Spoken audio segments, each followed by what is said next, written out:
Amid global uncertainty, Europe radiates with the potential of innovation, sustainability, and unity. In the race for global AI sovereignty, those who catalyze inclusive digital ecosystems will hold the future in the palm of their hand.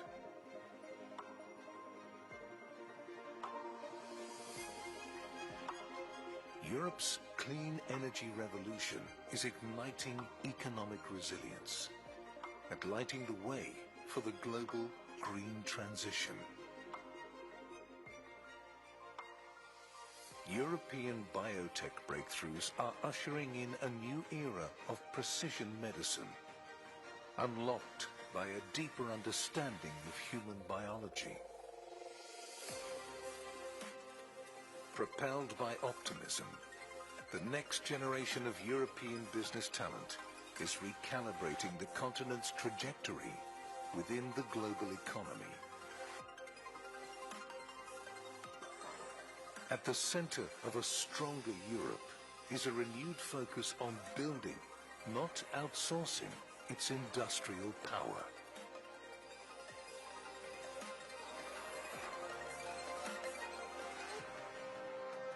Trade alliances that once wove the world together are now shattering, driving inflation and deepening geo-economic divides.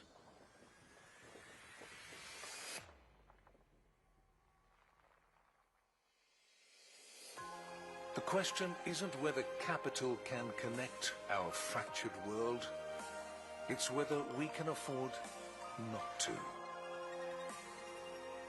Investing in a connected Europe and a connected world is how we will write the next chapter of global opportunity together.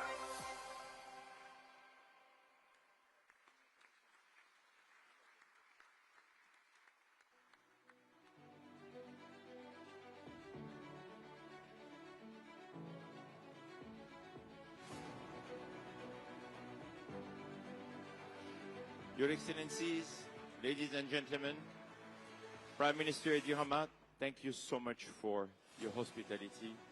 Thank you for making this happen. Your Excellency, President Macron, thank you. Merci beaucoup de nous honorer de votre présence. Au nom du FII Institute, sous le leadership de son Excellence Yasser Oumayyan, nous voulons vraiment vous dire que nous sommes très honorés de vous avoir parmi nous. And now it's my great honor to welcome on stage, please, a round of applause to our host, a man who, in the first history of Albania, was able to run 4 consecutive terms. Congratulations, Mr. Prime Minister, for your re-election. Prime Minister is not just a politician, he is a great artist, a painter, a sculptor, and we cannot wait to hear from you, Mr. Prime Minister. The floor is yours.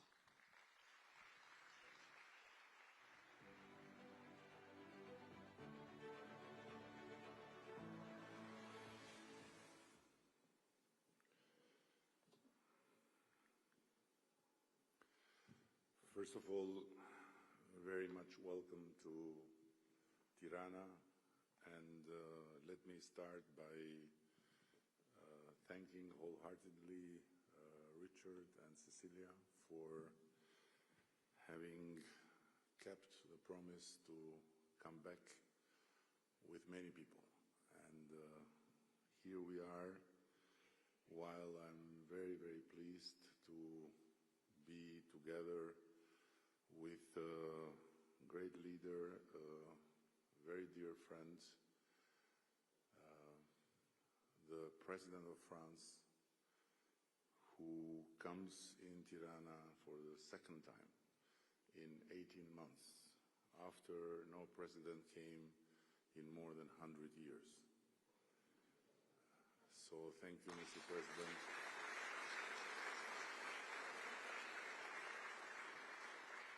And yes, I'm pleased, but I'm also terrified, because to make a speech right before Emmanuel is not the best you can have in life, because he he knows how to speak, and he comes from a previous life where he had to deal with investors, with business people, with capital, while I come from a previous life where I had to deal with colors and exhibitions. So, Richard, you have put us in a very unfair competition, but I think it's a way to start talking also about the unfair tariffs. So, and before going further, I want to express my gratitude and also my big pleasure to a man that I admire, and he is so admired by everyone that his seat is between the President of France and the Prime Minister of Albania. So you can imagine the importance of the man. Yasir, thank you very much for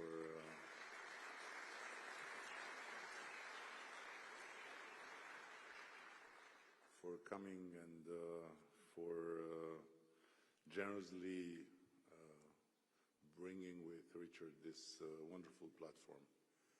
And let me say it all, I somehow felt empowered when I heard Emmanuel saying, "What are you doing in Tirana? This had to be in France first." So finally we did something before France, which is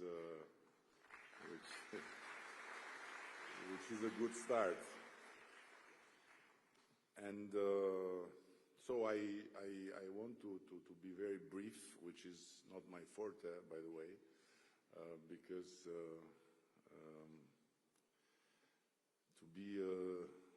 because in general Balkan leaders are long in their speeches, and after 4 elections won and starting the 4th mandate, the risk to be even longer is very, very present. But I'm going to try to be short, and I want to say that we are very proud for what we have achieved so far. Trust me, nobody would have imagined what is happening today, what happened yesterday. And I'm not talking about the imagination of 100 years ago, I'm talking about the imagination of 10 years ago, or 5 years ago. So we have come from a long way, and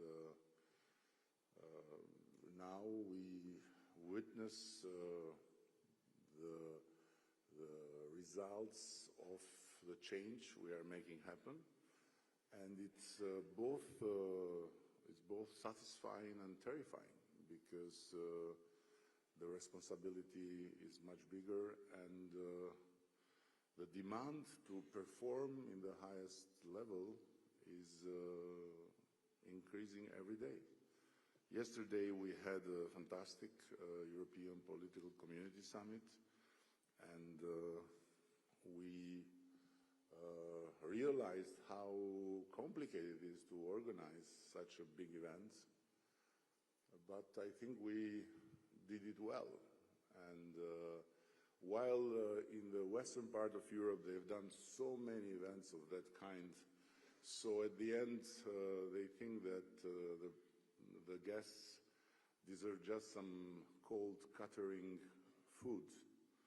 We try to be at the top of the cuisine to make them feel how important they are, and I'm sure we succeeded. So we are here today to try and convey the message that this country wants more, and this country needs more people to trust in us.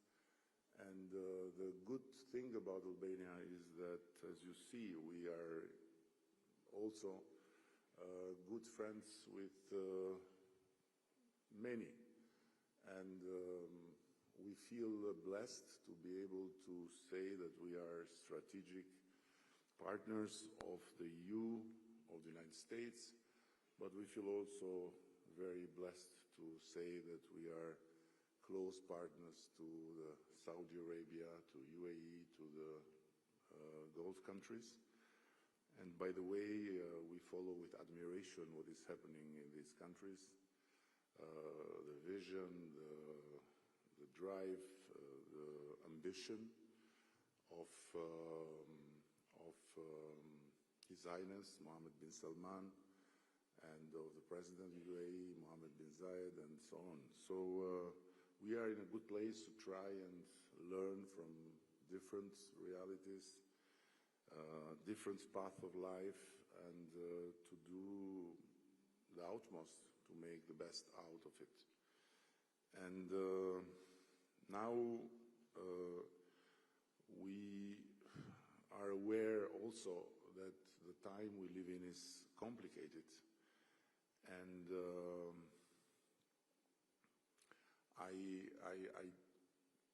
checked in the Webster where the trendiest word is polarization. And the definition of polarization is a verb dating back to the early 1800, originally describing light waves. And for the Collins Dictionary, the number one word was era, a particular time in someone's life or a specific career of a unique character. And era as in the closing of an era or the beginning of a new one.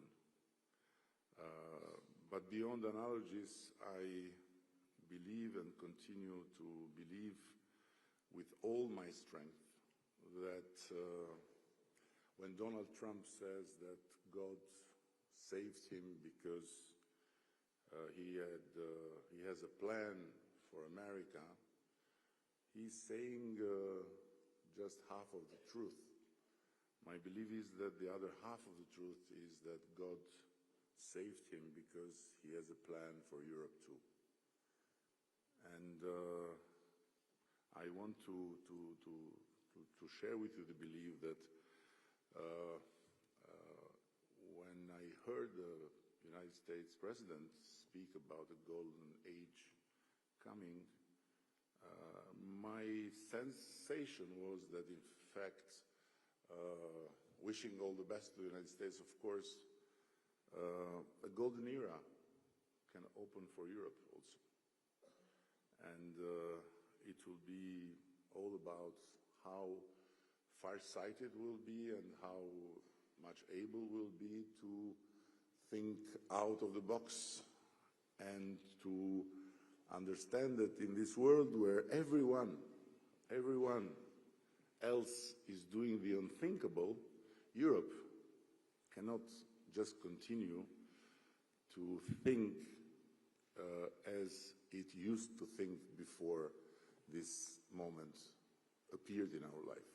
Europe also can and should think to do the unthinkable. And I believe it's not very difficult to understand what the unthinkable how the unthinkable might look like. And the experience is all there, the culture of change, need to change, and we can open really an incredible era for Europe. So, dear Emmanuel and dear friends, I was so happy to think that this forum could come here, also for another reason, because after having gone in some research to make my knowledge about the forum, what I realized is that this is the etalon of the effort to think differently. And I am fully committed to everything that can come out of it, and for everyone that can have the feeling that should come back to Albania and to invest and to stay. And to conclude, I want to tell you something that Emmanuel will maybe not be very happy to listen, but I have to share it with you. We opened with, thanks to his help and to the help of some other leaders, the new branch of the College of Europe in Tirana. It was a great decision that followed practically the previous decision to open the second branch, because the original is in Bruges, not only in Poland, in the early 90s, to help the new countries emerging from behind the wall to join Europe. So for us, it was amazing. But you know what's happening? We have students from all over Europe. And the students coming from the old Europe want to stay and work in Tirana. No French student want to go back to France, Emmanuel.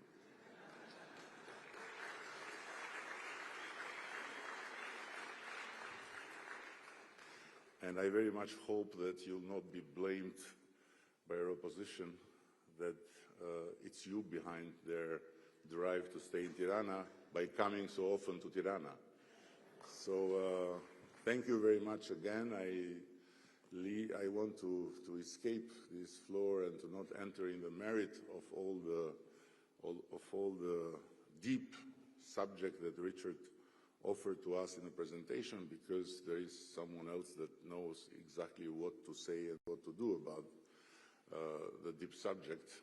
And the only thing that I think I'm doing very well is to stay close to this man and to learn from him as much as I can, and to take advantage of his friendship as much as I can for Albania, not for myself, of course, and to feel really blessed to lead this country in a moment in time when Emmanuel Macron leads his. So thank you very much.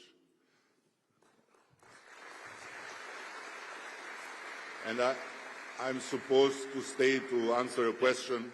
No, thank you, Prime Minister. Yes, in fact, we cannot have you on stage and not ask you a very important question. Thank you for hosting FII in Tirana, because it's just a day after this great EPC summit.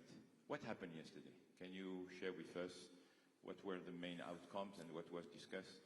First of all, don't thank me for hosting, because what we we Albanians do as a first profession is to host. So if we would not be asked, to host, we would be basically jobless. So hospitality in Albania is our uniting religion. We are here, Muslims, Christians, in full harmony. Pope Francis, be blessed. When he came here, he said, "This is not harmony. This is fraternity, religious fraternity." And each one has its own way to look to God. But all of us have a very common conviction that is sealed in our first common law in the Middle Age, which says the house of the Albanian belong to God and the guest. So as far as God doesn't show up, guests show on his behalf. So you are God, Richard, today.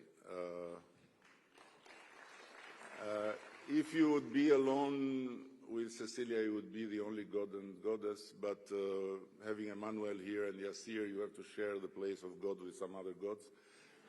But also everyone else here that has come should feel like gods, because this is how our common law at that time explains the knock at the door. The knock at the door is the will of God, so you have to open, and whomever is behind has to be welcomed. Even your enemy has to be welcomed, and you cannot touch him. And if he wants to stay at your home, you have to keep him at home, and you cannot touch him. You can hate him as much as you can, but you cannot say it. So it's just, and I truly believe it, it's just our big honor to host you, to host the forum, to host all the guests that are here, and we'll do our best to make you come back. And yesterday it happened exactly something similar, you know. Gods came from all over Europe, and we hosted this EPC, which originally has been launched as an idea by Emmanuel. I believe because of being an old French idea, going back to Abbé de Saint-Pierre, who offered the world that incredible treaty for perpetual peace. And, you know, if one would sit down and say, okay, let's think what is the unthinkable for Europe, I think that the treaty of Abbé de Saint-Pierre is the best start. It's very simple. How Europe can guarantee perpetual peace. And then when I supported the idea of EPC, many people, many countries who were not okay with that in the beginning, who thought that this is the typical French trick to offer a different type of cheese while not wanting to give you the cheese you are asking, which is EU enlargement, thought that I was somehow coming out, after so many years having left France, as a French recruited asset and working on behalf of the president to sabotage the enlargement and to push for this EPC. But in fact, it was the 6th summit, and this totally changed.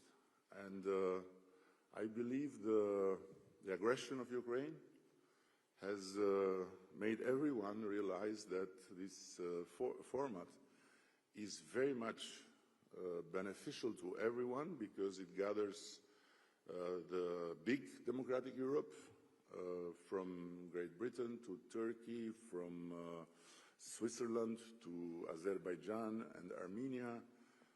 And by the way, we were very pleased yesterday to see that Azerbaijan and Armenia are just one very small step to finalize the historical peace agreement.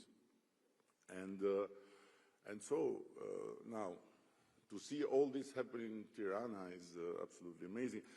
There was only one thing that we couldn't manage, because in the morning of day before, we had Sir Keir Starmer coming from Britain for a bilateral visit, which was the first bilateral visit in the history of a British Prime Minister. And he brought so much rain with himself. Normal. The whole day yesterday was under the clouds of British politics. And you see today, il y a le soleil with the Roi Soleil, you see, the Roi Second Soleil. So you are making my life and my job very easy. And please, ladies and gentlemen, we are very happy to welcome on stage the President of the French Republic, Mr. Emmanuel Macron, the President. And Mr. President has just decided to change the rules. So in fact, you have agreed to have a short speech, and then Mr. President will accept to take a few questions from the floor. So be ready for your question. Monsieur le Président, à vous. No. C'est ton speech, ça, par contre. I have the Albany speech now. that I will deliver. Mr. Prime Minister, dear Edi, thank you so much for your hospitality indeed, but as well your friendship. Yes, here we are so happy to have you. And Richard and Cecilia, thank you for making it possible here, even if indeed I'm a little bit jealous. It's the first time in Europe is now in Albania. But this is it.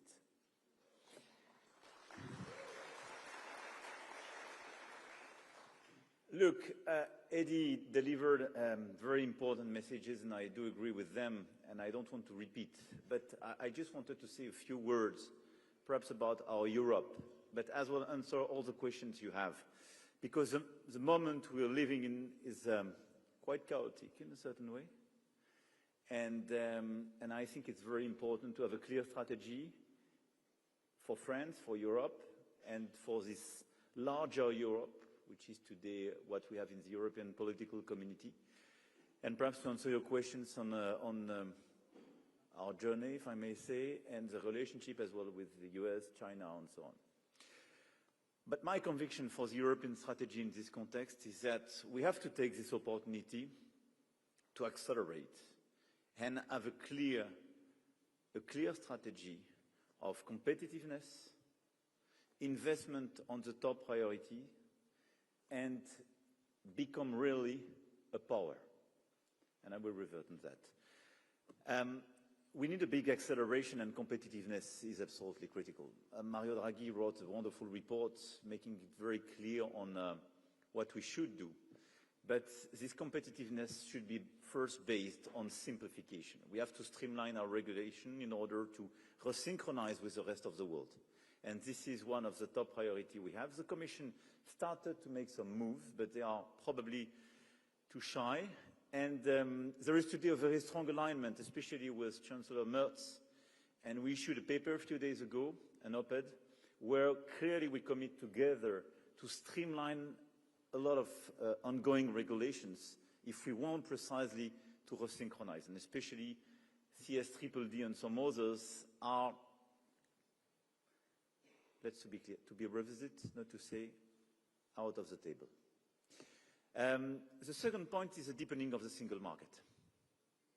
We have to deal with 27 regulations, and it's too complicated still for a lot of players to deal with the European markets. And our strength is the fact that the European Union is a market of 450 million inhabitants, and it's not seen and played by, I would say, entrepreneurs like that. So the deepening of the single market is just taking advantage of the taxation we are putting on ourselves. Indeed, we have the tariffs, and we can revert on that if you want. But we put tariffs on ourselves with our own regulations in the single market. So this is the second point. The third one is that we have to create now a single market on three critical sectors where it was excluded from the very beginning. Telco, energy, and finance. It was not part of the single market. But now we have to create a single market for these sectors because this is the best way to clearly integrate our model, have much more capacity to invest, and deploy an actual financial place. And part of this agenda is obviously the Capital Market Union, which is one of our top priorities and clearly an area of strong convergence between Germany and France.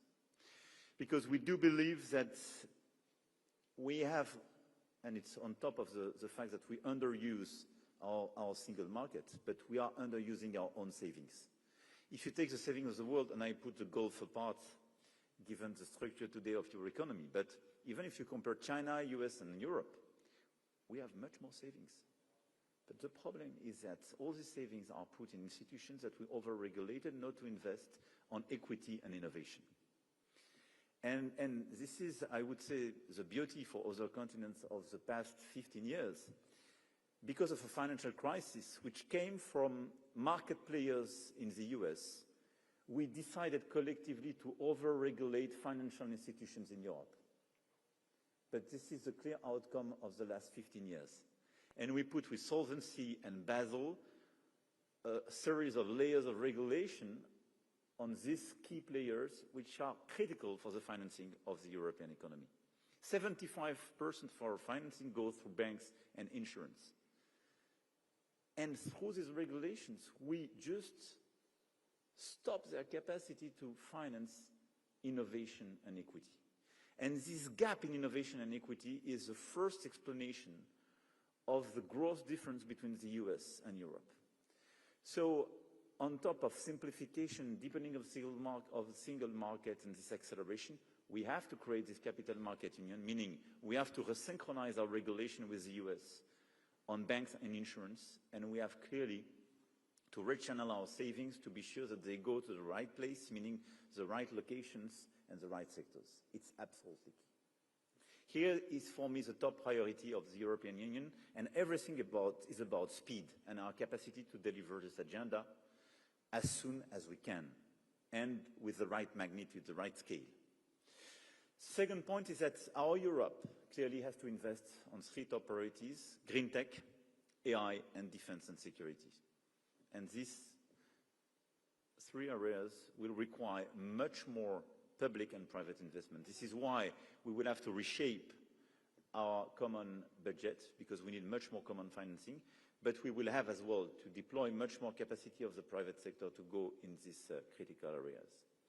And my third point, when I spoke about becoming a power, is linked to the two first ones. We are in a moment of truth. And reverting to this intuition of Edi, that it's not just for the US that Donald Trump's policy could be a good news, but it's as well for the Europeans. I'm sure about that. I'm a strong believer in this European strategic autonomy or independence. Not to say I believe in autarcia, it doesn't make sense. But I think we have to choose our partnership, but we have to reduce our dependencies. And through COVID time, through Russian war in Ukraine, and the energy crisis and so on, we experience the cost of dependencies. And now the question for us is, do we want to become an economic and financial power, a green and AI power, and a geopolitical power being in capacity to protect itself? This is the question raised to the Europeans. The answer has to be yes, for sure, but this is a new phase of the European journey. First, we mutualize the key elements, coal and steel, which was the basis to make war, to avoid, I would say, the domestic war in Europe. Second, we created a market in the 80s. Now we would have to create a geopolitical power. And this is our agenda. I just want to add one point about the European political community and the importance of Albania in such an agenda. I strongly believe that beyond the European Union, we have this larger Europe, with Norway, UK, Western Balkans, Ukraine. The reality of Europe is that this is a place of 650, 700 million inhabitants, which are absolutely not taken into consideration, neither from a geopolitical point of view, nor from a financial or economic point of view. Let's better integrate this place. Let's deal together on energy, on migration, on defense, on trade. If we coordinate this place with very stable countries, without wars and destabilization, if we better integrate this place beyond the EU enlargement, and I'm a strong believer and advocate of the EU accession for your country, you know it, for 27, because you are doing the reform. But beyond that, we have a huge opportunity to gather these 700 million inhabitants and make it a place to be respected by all the others. And it's a unique opportunity. This is why, for me, EPC is so important. I don't want to be longer. I want just to now answer your questions. Thank you. Thank you, Mr. President. So we have time for 3 questions. And while you will raise your hand, I will ask you the first question, since I have the privilege to be with you on stage, Mr. President. In 48 hours, you are hosting Choose France Summit in Paris. If I'm an investor, I would like to know why I should choose France or Europe to invest, and France in particular. Thank you for this great opportunity. And by the way, thank you again, because yes, here is one of the regular key people, and I want to thank you and the PIF and all the investors for their trust. Look, 8 years ago, we delivered a big reform agenda on labor laws, capital gains taxation, corporate tax, and so on. So we passed a series of reforms to make France a better place to invest in and to increase our competitiveness and our attractiveness. We got the result because an EY just issued its ranking. We've been the #1 in terms of attractiveness in all the rankings for the last 6 years. So it's consistent and it delivered. We created more than 2,200,000 jobs in the countries and decreased unemployment rates. And we started to reindustrialize the country. We are #1 in startup creation, #1 in scale-up creation, and #1 in continental Europe on AI, with a lot of assets. So we delivered the right macroeconomic picture. Second, we are in a phase of stabilization. This is why I took a political decision last year, because till the end of my mandate, I want to make all the political forces in a certain spectrum to work together and learn that, because I didn't want to have, I would say, a pre-pricing of instability. So now, for me, the obsession will be stability of this competitiveness, attractiveness package. Third, we have good qualifications. It's one of the best places in Europe in terms of qualification. We increase our investment on research, higher education, and for instance, if you take AI, all the competences you need for AI, we are #1 by far in Europe. And a lot of our talents were used to go to the US, and now we do our best to keep them. It was before Albania, Edi. Because yesterday we opened together a 42 school, which is a wonderful asset, and with a lot of students. Third, energy. Don't underestimate the fact that in France, you have a place where you have pilotable, low carbon, and competitive energy. And in the moment, it's unique. We are already decarbonized, and because of our mix, based on more than 75% on nuclear energy, due to the fact that we decided additional renewables, but a big bunch of new nuclear investment 3 years ago, and we are delivering this agenda, we are extremely competitive on this field. Last year, to give you an example, we exported 90 terawatt-hour. 90, which means we can create a lot of data centers, totally decarbonized in France, without jeopardizing what we need for households and companies. And in parallel, we have a big program of decarbonization. So here is the French mix, and this is, for all these reasons, good macroeconomic package, this moment of stabilization and visibility, talents, energy. I could add, obviously, strong infrastructures and a good system of education and healthcare. This mix makes France a very attractive place. On top of that, what we have to do now, the top priority is the one I mentioned. This is the European agenda for competitiveness and simplification. If we mix the two, I think for a long time we will be a very brightest place to invest in. Thank you. Question from the first row. So please, if you can introduce yourself as the chairman of Leonardo. Thank you. Thank you very much. Merci beaucoup, Monsieur le Président. C'était très rafraîchissant de vous écouter. I'll ask you a question not on aerospace and defense, but more generally. I've heard the phrase that last century was the century of democracies, and this century is a century of superpowers. Do you agree with that? I didn't hear the beginning. The last century? The last century was a century of democracy. This century, the century of the superpowers. Do you agree with that? Look, it depends if you consider that superpowers cannot be democracies, and I think this is our dilemmas. I think clearly we are in a moment of destabilization of the international order. It's clear that if you take the past century, I'm not so sure it was a century of democracies, but constantly, especially during the second phase of the 20th century, you had a constant expansion of democracies. And I think probably a lot of people were too much naive and thought that it was a spontaneous and natural expansion of democracies, especially after 1990s.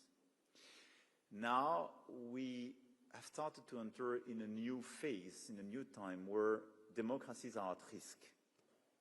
And I think we have internal and external reasons. First, I think we have a crisis of democracies themselves.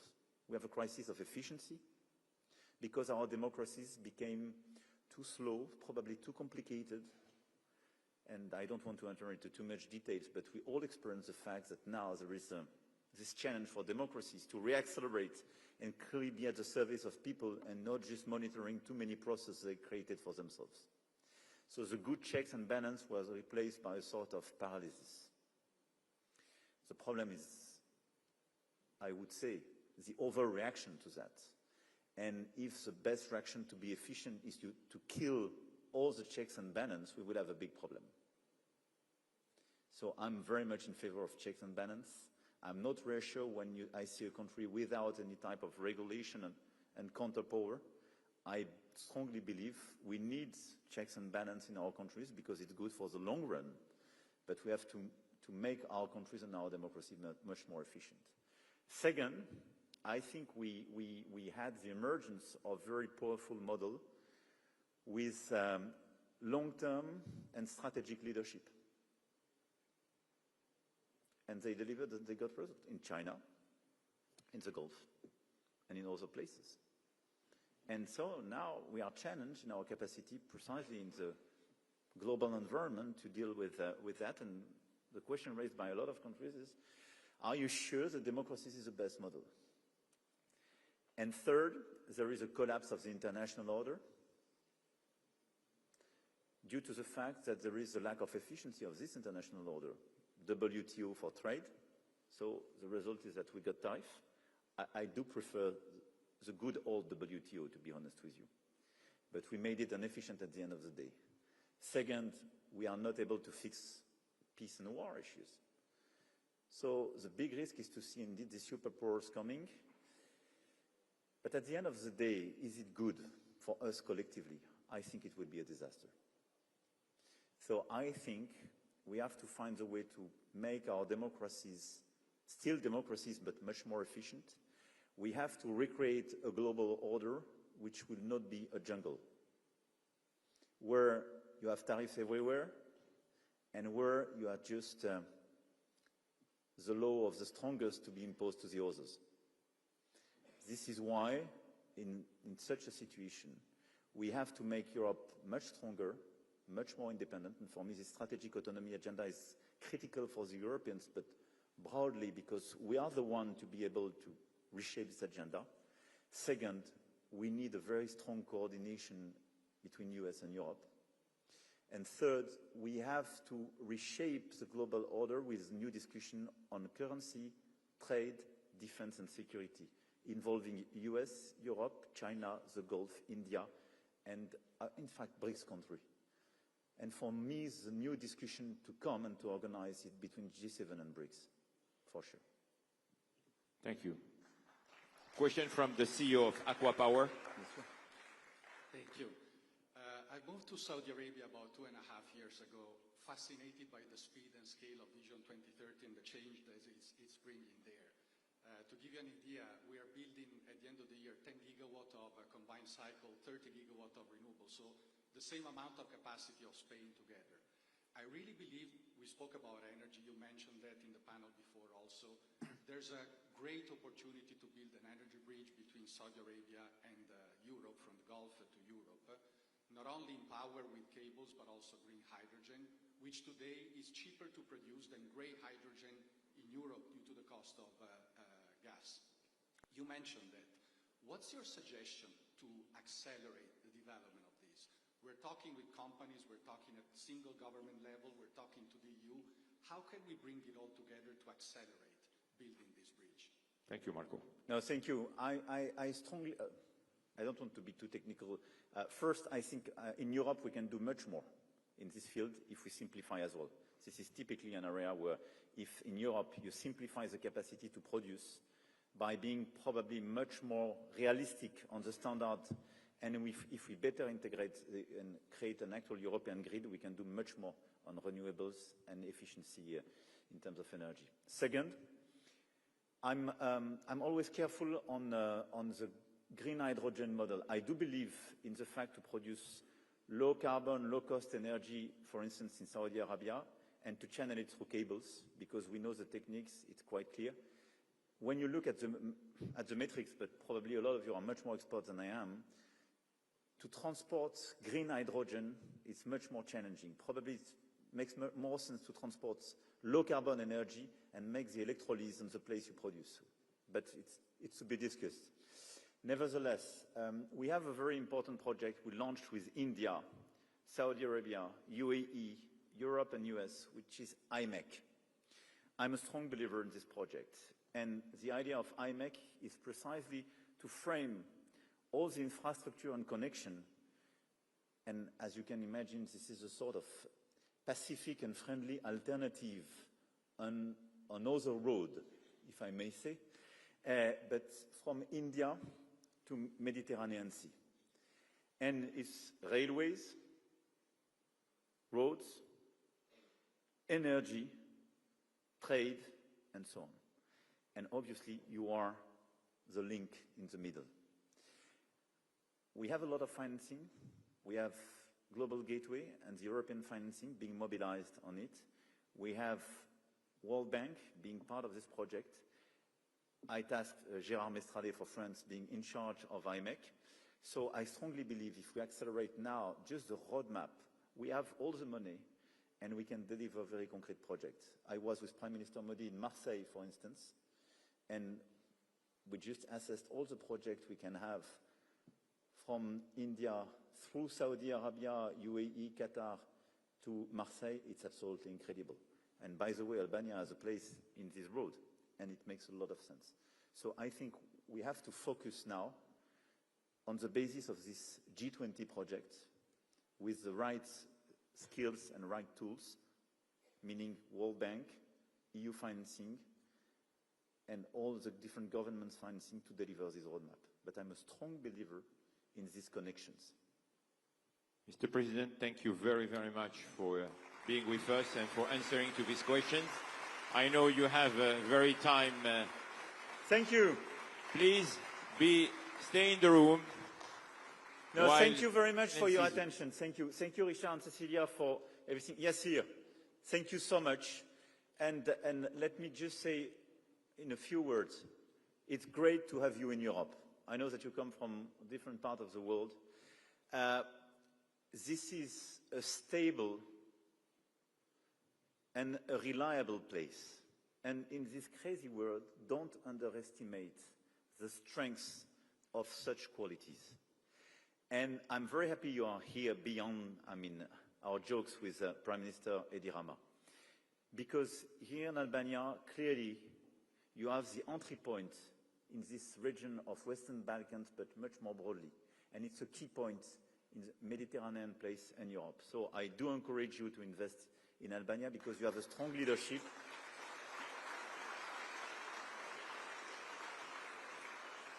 And I'm not just speaking because he is my friend, because he delivered already.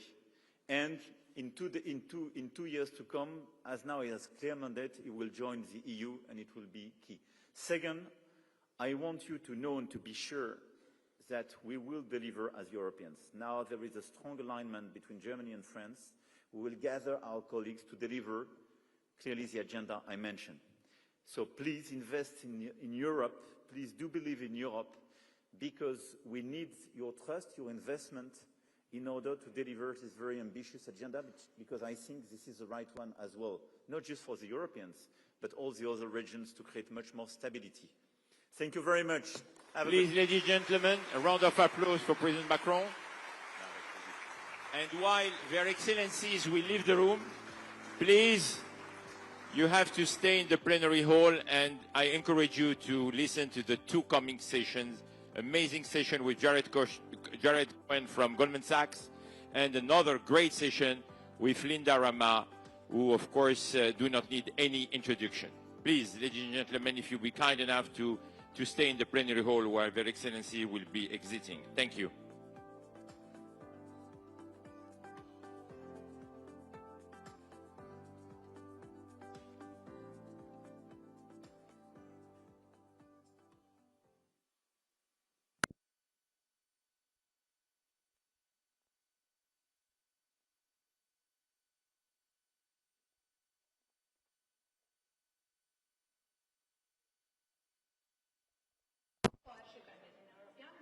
shumë në politikën që kemi, që shumë shpejt do jemi në rrugën e duhur.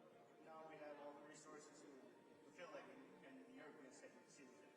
Our destination, our geography, our history, the past, the current, and the future belongs to Europe. No one has just born in Europe. Yes, I consider myself an European. Yes, of course. I see myself as a pure European in many ways. I don't know if it's good, it's bad, or if it will be easy or difficult for us to be part of it, but they should try. Of course, why not?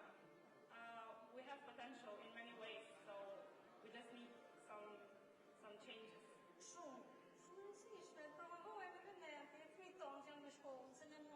Duhet të bashkohet, sepse ne kemi shumë të mira dhe nga pjesa e postave tona. Postura do jemi me të sigurt se edhe neve për më mirë të spitalet, gjitha gjërat do të mundoj se do kemi një gjë më të mirë. I've seen places like Bulgaria and Romania that are more advanced than us, and we are in the same condition. Albania may seem like a bridge. No, you connect also.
Are you still filming or? Yeah.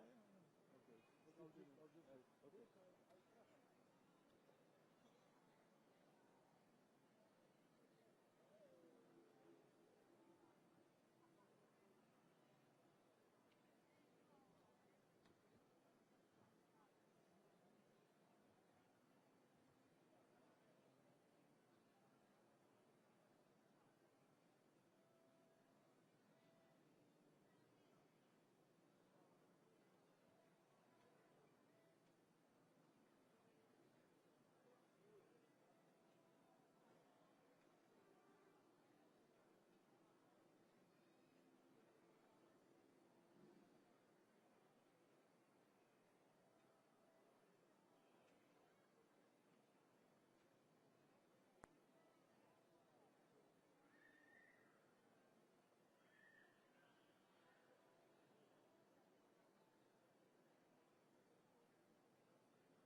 Le début du portage.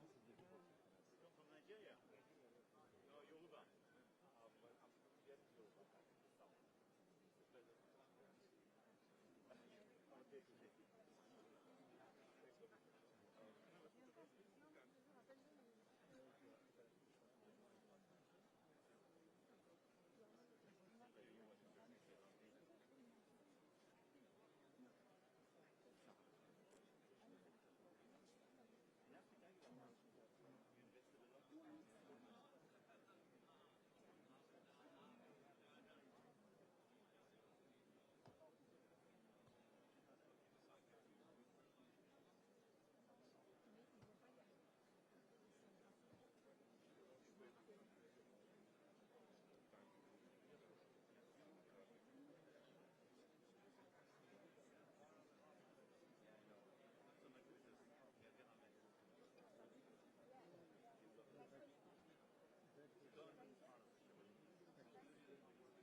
Qu'est-ce que vous avez planché là?